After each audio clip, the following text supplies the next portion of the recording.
Wag, wat is dit? Wat doen jy? Ek vat jou biskop. Ek bedoel jou strategie. Watter strategie speel jy? Die Pelagatti aanval, die Archhiermeyer teen gaan bid, die Rammerslag, die Zoek-Zwang Zigzag, die Stroppikkewijn, die Dronk-Daar-Daar-Kouwer, een of ander halfgedreven verrassings van die Dizzy Whippet-verdediging.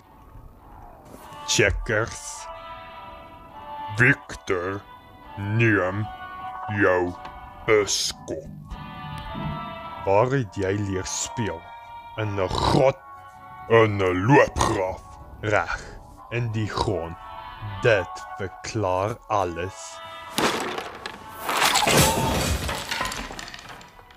Daar is dit, die Victor Intensief.